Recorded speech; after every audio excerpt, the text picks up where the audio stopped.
When in the course of human events it becomes necessary for one people to dissolve the political bands which have connected them with another, and to assume among the powers of the earth the separate and equal station to which the laws of nature and of nature's God entitle them, a decent respect to the opinions of mankind requires that they should declare the causes which impel them to the separation.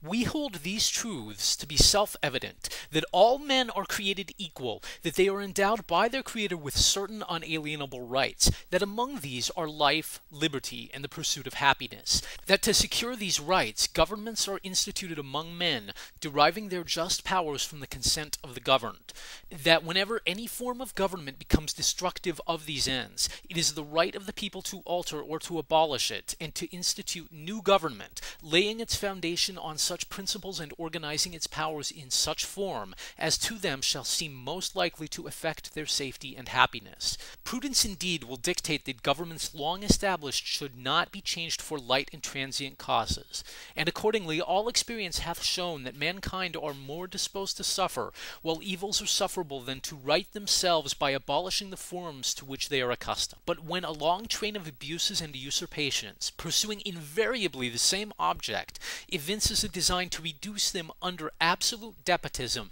it is their right, it is their duty to throw off such government, and to provide new guards for their future security. Such has been the patient sufferance of these colonies, and such is now the necessity which constrains them to alter their former systems of government. The history of the present King of Great Britain is a history of repeated injuries and usurpations, all having in direct object the establishment of an absolute tyranny over these states. To prove this, let facts be submitted to a candid world. He has refused his assent to laws, the most wholesome and necessary for the public good. He has forbidden his governors to pass laws of immediate and pressing importance unless suspended in their operation till his assent should be obtained, and when so suspended he has utterly neglected to attend to them. He has refused to pass other laws for the accommodation of large districts of people unless those people would relinquish the right of representation in the legislature, a right inestimable to them and formidable to tyrants only.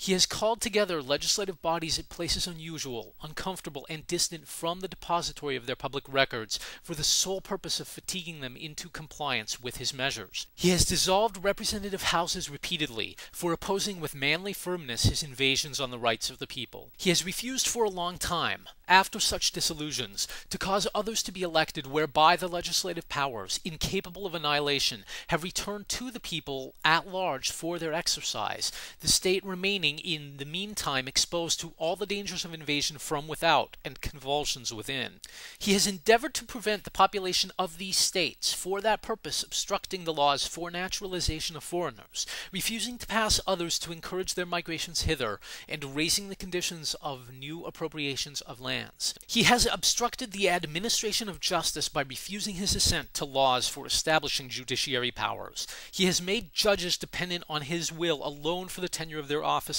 and the amount and payment of their salaries. He has erected a multitude of new offices, and sent hither swarms of officers to harass our people and eat out their substance. He has kept among us, in times of peace, standing armies without the consent of our legislatures. He has affected to render the military independent of and superior to the civil power. He has combined with others to subject us to a jurisdiction foreign to our Constitution and unacknowledged by our laws, giving his assent to their acts of pretended legislation, for quartering large bodies of armed troops among us, for protecting them by a mock trial from punishment for any murders which they should commit on the inhabitants of these states, for cutting off our trade with all parts of the world, for imposing taxes on us without our consent, for depriving us in many cases of the benefit of trial by jury,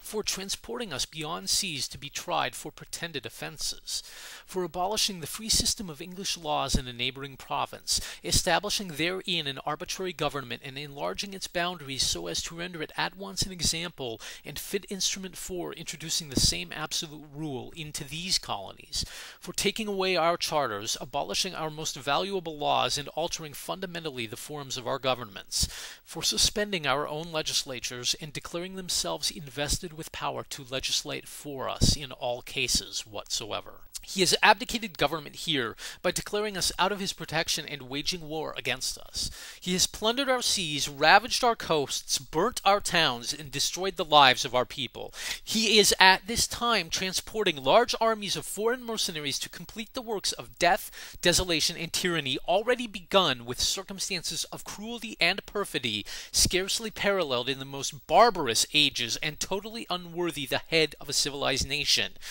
He has constrained our fellow citizens taken captive on the high seas to bear arms against their country, to become the executioners of their friends and brethren, or to fall themselves by their hands. He has excited domestic insurrections among us and has endeavored to bring on the inhabitants of our frontiers the merciless Indian savages whose known rule of warfare is an undistinguished destruction of all ages, sexes, and conditions. In every stage of these oppressions we have petitioned for redress in the most humble terms. Our repeated petitions have been answered only by repeated injury. A prince, whose character is thus marked by every act which may define a tyrant, is unfit to be the ruler of a free people. Nor have we been wanting in attentions to our British brethren. We have warned them from time to time of attempts by their legislature to extend an unwarrantable jurisdiction over us. We have reminded them of the circumstances of our emigration and settlement here. We have appealed to their native justice and magnanimity, and we have conjured them by the ties of our common kindred to disavow these usurpations, which would inevitably interrupt our connections and correspondence.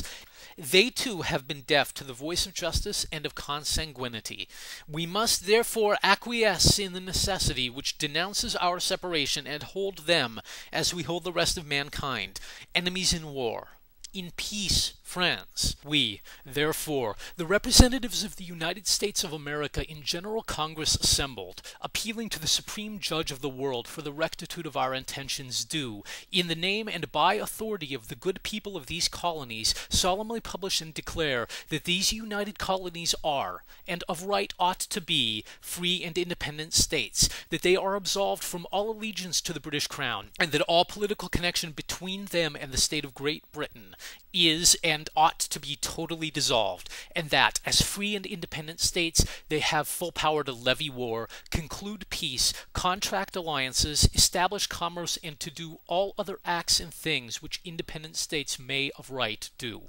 And for the support of this declaration, with a firm reliance on the protection of divine providence, we mutually pledge to each other our lives, our fortunes, and our sacred honor.